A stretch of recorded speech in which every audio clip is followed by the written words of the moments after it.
Subscribe करें हमारे channel exam शिक्षा को और ऐसी लेटेस्ट अपडेट के लिए बेल आइकन को प्रेस करना ना भूलें।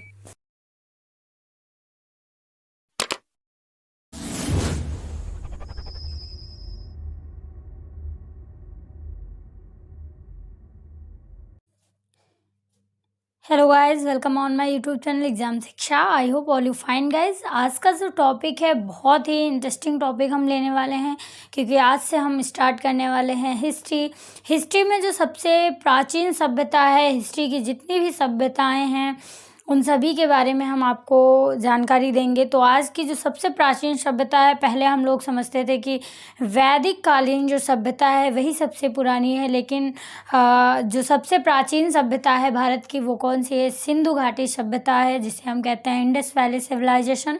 तो आज का जो टॉपिक है, आज के बाद हम लोग हिस्ट्री का अध्ययन करने वाले हैं। प्री हिस्ट्री के बारे में हम लोग पढ़ेंगे, तो उसमें हम लोग पढ़ते हैं इंडस वैली सिविलाइजेशन के बारे में। तो आज हम जानेंगे कि इंडस वैली सिविलाइजेशन की जो सभ्यता थी, जो हिस्ट्री है वो क्या है। क्योंकि अब हम लोग देखते हैं कि लोग कहते हैं कि भारत जो है, इंडिया जो है वर्ल्ड डेवलप नहीं है, या यहाँ की जो सभ्यता है वो बहुत ज़्यादा विकसित नहीं है। लेकिन पहले जब इंडस वैली सिविलाइजेशन थी भारत में, सिंधु घाटी सभ्यता की अगर हम बात करें, तो भारत विश्व गुरु के पद पे था। बहुत ही डेवलप जो है यहाँ की सभ्यता थी, बहुत ही डेवलप जो है यहाँ के शहर थे। तो हम कह सकते हैं कि वो सारी व्यवस्था जो आज की कल शहरों में हम लोगों को देखने को मिलती हैं, वो सारी व्यवस्था आपको सिंधु घाटी सभ्यता में देखने को मिल सकती हैं। क्योंकि जो सिंधु घाटी सभ्यता है वो क्या थी? वो एक नगरीय सभ्यता थी। तो आज हम उस पर बहुत ही अच्छे से देखने वाले हैं, क्योंकि इतिहास का मतलब होता है अपना बीता हुआ कल, यानी बीता हुआ हर एक क्षण, हर साल, हर एक क्षण जो है वो इतिहास बन जाता है। ठीक है, तो उसी इतिहास के बारे में हम चर्चा करेंगे। इतिहास कुछ नहीं होता है कि ओनली स्टोरीज होती हैं। तो आज हम ऐसी ही इंडस वैली सिविलाइजेशन की स्टोरी पे चर्चा करने वाले हैं। अब हम देखते हैं कि हिस्ट्री क्या रही, क्या स्टोरी रही सिंधु घाटी सभ्यता की। तो सबसे पहले हम बात करते हैं उस टाइम की। 1826 ईस्वी में एक व्यक्ति थे, चार्ल्स मैसन। उन्होंने देखा कि आसपास के लोग जो है खुदाई करते हैं और वहाँ से ईंटें निकाल के लाते हैं, लेकिन उन्होंने इस पर ज़्यादा ध्यान नहीं दिया। बात आई गई हो गई, इन्होंने इस पर कोई भी वर्क नहीं किया। उसके अब हम बात करते हैं उस टाइम के 1853 से 1856 में। ये वो टाइम था जब भारत में जो है ट्रेन ट्रैप बिछाया जा रहा था। हम इंडिया के दो एरिया की बात करते हैं जो कि आज के पाकिस्तान में है, लेकिन उस टाइम इंडिया में थे। कराची से लाहौर, यहाँ पे जो है ट्रेन ट्रैप बिछाया जा रहा था। ठीक है, ट्रेन ट्रैप बिछाया जा रहा था कराची से लाहौर। तो उस समय जो वर्क देख रहे थे, उनका नाम था कनिंघम। क्या नाम था? कनिंघम। तो कनिंघम के नेतृत्व में दो भाई थे वहां पे, जिनका नाम था ब्रंटन बंधु। ब्रंटन बंधु, बंधु मतलब भाई होता है, ब्रंटन बंधु। इन्होंने देखा कि वहाँ पर भी कुछ पक्की ईंटें निकलती हैं, पुरातात्विक यानी पुराने सामान निकलते हैं, लेकिन उन लोगों ने भी इस चीज़ को जानबूझकर जो है अनदेखा कर दिया। किसी ने भी उस पर ध्यान नहीं दिया। अब हम उस टाइम पीरियड की बात करते हैं जहाँ से हमने हड़प्पा को जानना प्रारंभ किया। तो हम बात करते हैं 1921 ईस्वी की। 1921 ईस्वी में जो है हम बात करते हैं एक गांव, बेसिकली एक गांव था जहाँ पे खुदाई हुई, जिसका नाम था हड़प्पा। वहाँ पे खोदा गया और ज़्यादा आश्चर्य की बात यह है कि बहुत ही कम खुदाई में पूरा का पूरा एक शहर निकल के सामने आ गया। बेसिकली वहाँ पे क्या था? एक गांव था, इसलिए इसको हम क्या कहते हैं? इंडस वैली सिविलाइजेशन, हड़प्पा के नाम से ही हम इस सिविलाइजेशन को जानते हैं। हड़प्पा सिविलाइजेशन यानी हड़प्पा सभ्यता, इसकी खोज की थी दयाराम साहनी ने।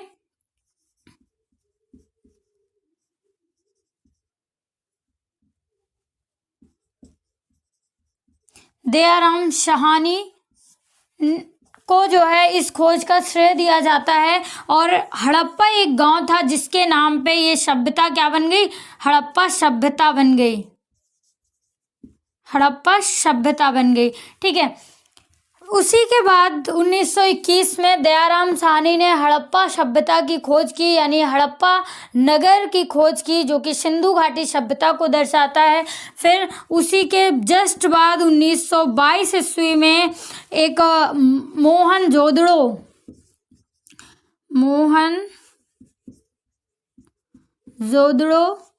जोदड़ो की खोज की।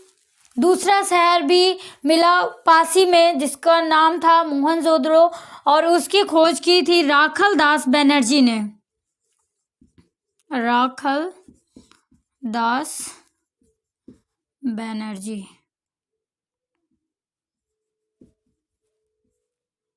ठीक है, अब हम आप इसको देख सकते हैं, जैसे इससे एक शॉर्ट ट्रिक बन सकती है। कैसे 1921 में डी आर साहनी, ठीक है, और 1922 में जिस स्थान की खोज हुई उसके खोज करता है आर डी, यानी एक दूसरे के क्या हैं, अपोजिट, डी आर साहनी और आर डी बनर्जी के नाम से हम जानते हैं। तो हुआ यूं कि इसके बाद में फिर खोज होते होते भारत और पाकिस्तान में, जिसे आज हम कहते हैं, क्योंकि उस टाइम पे तो वो इंडिया ही कहलाता था, तो वहाँ पे बहुत सारे स्थलों की क्या हुई, खोज हुई। 45 ईस्वी तक जो है भारत में लगभग 40 ऐसे स्थल खोजे गए, यानी छोटे छोटे शहर जो अलग अलग नामों से बसे हुए थे इंडस वैली सिविलाइजेशन में, जो खोदे गए, जिनका विनाश हो चुका था। ये आंकड़ा भी आप लोगों को शायद ज़्यादा लगे, लेकिन आश्चर्य तब होगा जब आपको ये पता चलेगा कि आज तक लगभग भारत में 1400 से 1500 स्थल ऐसे इंडस वैली सिविलाइजेशन के खोजे जा चुके हैं। लगभग कितने, 1400 से 1500 तक। ठीक है, अब हम बात कर लेते हैं कि इनमें वो कौन कौन से स्थल हैं जो बहुत ही इम्पोर्टेंट है, या जो एग्ज़ाम की पॉइंट ऑफ व्यू से वेरी इम्पोर्टेंट है। कि हमने बताया कि ओवरऑल जो है आज तक 1400 से लगभग 1500 ऐसे स्थल खोजे जा चुके हैं जो इंडस वैली सिविलाइजेशन के अंतर्गत आते हैं। तो उनमें सबसे पहले हम बात कर लेते हैं कि सबसे कम स्थल कहाँ पे हैं, तो अफगानिस्तान, जो कि उस टाइम पे भारत ही था। ठीक है, वहाँ पे केवल 2 स्थल मिले हुए हैं। ठीक है, तो सबसे कम कहाँ पे है, अफगानिस्तान में। फिर हम बात करते हैं आपका अपना पड़ोसी पाकिस्तान। ठीक है, पाकिस्तान में जो है 475 साइट्स मिली हुई हैं। कितनी, 475 साइट हैं। और सबसे ज़्यादा जो है वो है भारत यानी हमारे इंडिया में लगभग 925 साइट्स मिली हैं। अगर आपसे कोई पूछे इंडिया में सबसे ज़्यादा साइट्स कहाँ पे हैं, तो इंडिया में सबसे ज़्यादा जो साइट्स मिली हैं वो आपको मिली हैं गुजरात में। कहाँ पे मिली हैं, गुजरात में मिली हुई हैं। ठीक है, तो ये एरियाज़ हैं जो कि उस टाइम पे ये भारत का ही हिस्सा थे। ठीक है, तो 2 साइट्स कहाँ पे मिलती हैं, अफगानिस्तान में मिलती हैं। 425 साइट्स आपको पाकिस्तान में मिलती हैं। और सबसे ज़्यादा, जैसा कि देख रहे हैं आप, 925 साइट कहाँ पे हैं, इंडिया में आपको मिलेंगे, इंडस वैली सिविलाइजेशन के जो स्थल हैं। और इंडिया में सबसे ज़्यादा कहाँ पे मिलेंगी, तो इंडिया में सबसे ज़्यादा मिलती हैं गुजरात में। गुजरात के अलावा भारत में किन राज्यों में इंडस वैली सिविलाइजेशन को देखा गया है, या कहाँ पे उनके स्थल मिले हैं, तो भारत के सबसे ज़्यादा गुजरात में हैं। फिर कुछ जो है स्थल इसके यूपी में मिलते हैं, जम्मू कश्मीर में मिलते हैं। जम्मू कश्मीर हो गया आपका, पंजाब है, हरियाणा है, गुजरात, यूपी, जम्मू कश्मीर, पंजाब, हरियाणा, राजस्थान और महाराष्ट्र महाराष्ट्र। अगर आप उत्तर से बढ़ के आएंगे तो सबसे पहले जम्मू कश्मीर पड़ेगा, फिर पंजाब, हरियाणा, राजस्थान, इधर यूपी और जो है गुजरात और महाराष्ट्र। इन सात स्टेट में इंडिया में इंडस वैली सिविलाइजेशन को देखा गया है। ठीक है, तो दूसरी चीज़ ये है कि इसको इंडस वैली सिविलाइजेशन क्यों कहते हैं, तो जब हड़प्पा सभ्यता की खोज हुई तो हड़प्पा पाकिस्तान की जो इम्पोर्टेंट रिवर है वो क्या है, सिंधु नदी है। तो हड़प्पा जो है बेसिकली जो है सिंधु नदी के आसपास सबसे ज़्यादा स्थल जो खोजे गए हैं वो सिंधु नदी के आसपास मिले हैं, इसलिए जो है इस सभ्यता को हम क्या कहते हैं, इंडस वैली सिविलाइजेशन कहते हैं। और सबसे पहला जो स्थल खोजा गया था वो हड़प्पा गांव में खोजा गया था, इसलिए उसको हड़प्पा सभ्यता भी कहते हैं। ठीक है, दूसरा है, और सिंधु नदी और गंगा नदी के बीच में एक प्राचीन नदी बहती है जिसे हम कहते हैं सरस्वती नदी।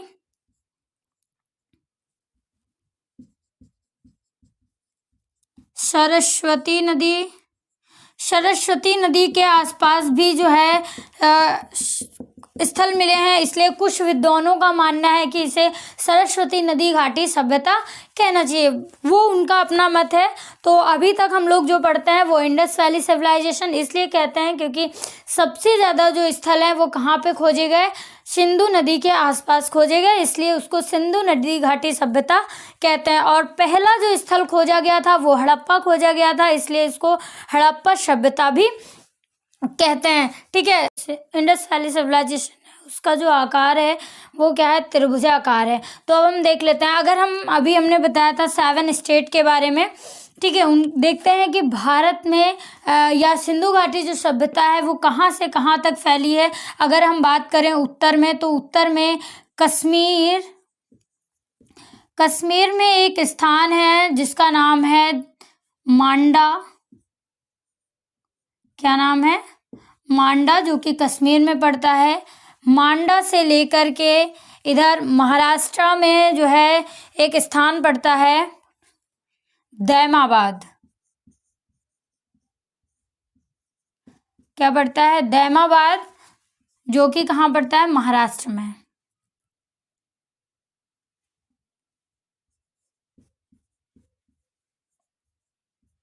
महाराष्ट्र में पड़ता है। तो ये उत्तर से दक्षिण हो गया।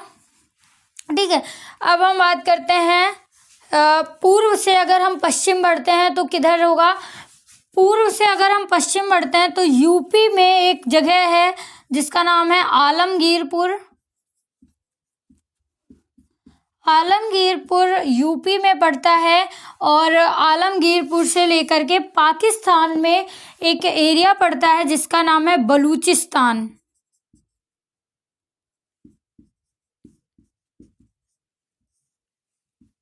बलूचिस्तान बहुत ही फेमस है क्योंकि ये विद्रोह करता है ना पाकिस्तान से कि मुझे अलग कर दीजिए, इसलिए बहुत ही फेमस है। जो कि ये पड़ता है आज के पाक में, उस टाइम पे अपना ही हिस्सा था, यानी इंडिया का हिस्सा था।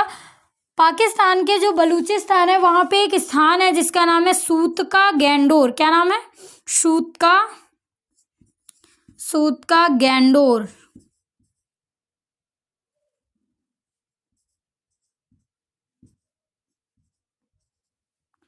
सूतका गैंडोर। ठीक है, तो यहाँ से ये है, इसलिए यूपी में बहुत ज़्यादा स्थल नहीं मिले हैं, इसलिए इसको त्रिभुजाकार माना जाता है। इसकी कुछ आकृति ऐसी आती है। ठीक है, अब अगर हम बात कर लेते हैं, देखिए ओवरऑल देखते हैं, उत्तर में कश्मीर के मांडा से लेकर के महाराष्ट्र के दैमाबाद तक, यूपी के आलमगीरपुर से पाकिस्तान के बलूचिस्तान के सूतका गैंडोर तक जो है इंडस वैली सिविलाइजेशन का क्षेत्र फैला हुआ है। अगर हम बात कर लेते हैं ओवरऑल इनकी कितनी दूरी है कहाँ से कहाँ, तो हम यहीं पे देख लेते हैं। अगर उत्तर से आप दक्षिण का जो क्षेत्र मानेंगे, उत्तर से दक्षिण तक की दूरी जो है वो 1400 किलोमीटर में ये फैला हुआ है केएम में। और इधर अगर आप जो है इधर पूरब से जो है अगर पश्चिम चलते हैं, पूरब से पश्चिम, तो यहाँ तक की जो दूरी है वो लगभग 1600 किलोमीटर में ये फैला हुआ है। ठीक है, लेकिन अभी यहाँ से तटवर्ती भी तो क्षेत्र है भारत के पास, तो ये वो जो तटवर्ती क्षेत्र है वो आपका 1300 किलोमीटर में फैला हुआ है। ये जो है ये आपका इंडस वैली सिविलाइजेशन का क्षेत्र है। पहली चीज़, मांडा से लेकर के दैमाबाद तक, आलमगीरपुर से लेकर के बलूचिस्तान के सूतका गैंडोर तक ये फैला हुआ है। आलमगीरपुर से सूतका गैंडोर की जो दूरी है वो 1400 किलोमीटर 1600 किलोमीटर, मांडा से दैमाबाद तक के लिए 1400 किलोमीटर है। और तटवर्ती वाला जो एरिया यहाँ से पड़ेगा वो आपका 1300 किलोमीटर में ये फैला हुआ है। अगर हम बात करें इंडस वैली सिविलाइजेशन इतनी विकसित क्यों थी, तो वो दो रीजन्स हैं जिसके कारण वो विकसित थी। नंबर 1 पे हम बात कर सकते हैं टाउन प्लानिंग, यानी शहरी सभ्यता, या कह सकते हैं नगर नियोजन सभ्यता। जैसे कि आज शहरों में सेक्टर बनते हैं, उसी प्रकार से इंडस वैली सिविलाइजेशन के जो शहर थे वो बसे हुए थे। बहुत ही अच्छी नगर नियोजन सभ्यता थी, प्लानिंग थी। और दूसरा जो है जल निकास के लिए बहुत ही फेमस रहा। वहाँ की जो जल निकासी की व्यवस्था थी इंडस वैली सिविलाइजेशन की, वो ग्रेट थी। ठीक है, अब हम देखते हैं कि जो शहर था वो कैसे बसा हुआ था। तो इंडस वैली सिविलाइजेशन में शहर 2 हिस्सों में बटे हुए थे। जितने भी ज़्यादा स्थल मिले हैं उनमें शहर 2 हिस्सों में बटे हुए थे। एक ये वाला हिस्सा ये थोड़ा सा बड़ा होता है और पूरब दिशा की ओर, यानी पूरब 2 हिस्से होते हैं, एक छोटा और एक बड़ा। जो छोटा वाला हिस्सा होता है वो पश्चिमी टीले से थोड़ा सा नीचे बसा होता है, जिसे हम पूर्वी टीला कहते हैं। और ये जो है पश्चिमी टीला कहलाता है। जो पूर्वी टीला होता था वो बेसिकली नदियों के किनारे, ये नदी है, नदी के किनारे बसे होते थे, नदी के किनारे बसे होते थे। और यहाँ की जो प्लानिंग है वो कुछ ऐसी रहती थी कि ये जो पश्चिमी टीला है उनके चारों तरफ जो है 4 दीवारी रहती थी, यानी एक प्रकार से दुर्ग घेराबंदी या गढ़ कह सकते थे। ऐसा माना जा सकता है कि वहाँ पे जो समाज था वो 2 हिस्सों में बटा हुआ था, यानी शहरी लोग जो है यहाँ पे पूर्वी टीले में रहते थे। जितनी भी शहर की जनसंख्या थी वो यहाँ रहती थी। बाकी जितने उस टाइम के जो हाई लेवल लोग हुआ करते थे, जैसे ऐसा माना गया है कि पुरोहित वर्ग है वो पश्चिमी टीले पे रहा करते थे। और इस पूरे टीले की क्या होती थी, 4 दीवारी यानी गढ़बंदी होती थी। अब इसमें जो है बाहर के जो ईंट हैं, ये भी जो दीवार है वो बाहरी जो दीवार है वो पक्की ईंटों से बने होते थे, पक्की ईंट। और इधर जो आंतरिक ईंटें लगी हुई थी, इधर कौन सी, कच्ची ईंटें लगी हुई थी, ताकि इनको कोई नुकसान ना पहुंचे, कोई दुश्मन अगर आक्रमण करता है या बाढ़ से लोग सुरक्षित रहें। ठीक है, तो ये इनकी जो है टाउन प्लानिंग थी। इसमें सिर्फ जो है एक धौलावीरा एक ऐसा क्षेत्र निकला था जहाँ पे जो क्षेत्र था वो 3 हिस्सों में डिवाइड था, जिसे पूर्वी टीला, पश्चिमी टीला और बीच वाले हिस्से को मध्यमा बोला गया। बाकी जितने भी स्थल निकले लगभग सभी स्थलों में 2 ही टीले थे, और एक पूर्वी और एक पश्चिमी टीला हुआ करता था। अब हम बात करते हैं कि जो शहर प्लानिंग थी वो किस प्रकार से थी। ठीक है, तो अब हम मान लेते हैं हम किसी एक शहर को लेते हैं हड़प्पा से, सिविलाइजेशन से। तो जो शहर था वो बहुत ही अच्छी जो है उसकी टाउन प्लानिंग थी। सबसे बीच में मतलब शहर की जो प्लानिंग थी को कुछ इस प्रकार से थी। ये है, जितनी भी सड़कें थी, एक राजमार्ग था, यानी 10 मीटर चौड़ाई जिसकी थी, मेन जो सड़क थी। ठीक है, अब उनसे जितनी भी सड़कें थी वो बिल्कुल समकोण पे काटती थी। कुछ इस प्रकार की जो है नगर नियोजन सभ्यता आपको देखने को मिली थी वहाँ पे। ठीक है, दिख रहा है आप सभी को? ये क्या है, ये सड़कें हैं, ये क्या है, सड़कें हैं। ये मेन सड़कें हैं। अब यहाँ से छोटी छोटी गलियाँ थीं इन सड़कों से, और वो गलियाँ भी एक दूसरे को समकोण पर ही काटेंगी। सभी के घर लगभग बराबर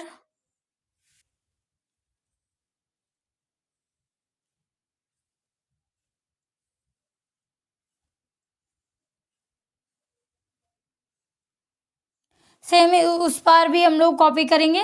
ये क्या है, सड़कें हैं। लेकिन इंडस वैली सिविलाइजेशन में क्या था, मेन सड़क पे भी ये वाला जो एरिया है, यहाँ पे घरों के जो दरवाजे थे वो, ये मेन था 10 मीटर लंबा राजमार्ग। वहाँ से जो है मेन सड़कें हैं, ये सड़कें भी आपस में समकोण पे काटती हैं, 90 डिग्री पे काटती हैं। गलियां भी आपको आपस में 90 डिग्री पे ही कटेंगी। वहाँ पे जो घर के दरवाजे थे मेन सड़क पे ना खुल कर के गलियों में खुले हुए हैं इधर, ठीक है। इधर के भी इस साइड में ऐसी कुछ जो है प्लानिंग वहाँ की रही है। आई होप गाइज आज की ये वीडियो आप सभी को पसंद आई होगी। वीडियो पसंद आई हो तो वीडियो को ज़्यादा से ज़्यादा लाइक करें, कमेंट करें, और कमेंट बॉक्स में हमें बताना ना भूलें कि आज की ये वीडियो आप सभी को कैसी लगी। हम मिलते हैं अपने नेक्स्ट वीडियो में नए टॉपिक के साथ। तब तक के लिए आप जुड़े रहिए हमारे एग्जाम शिक्षा के साथ। बाय बाय दोस्तों, take care and see you soon.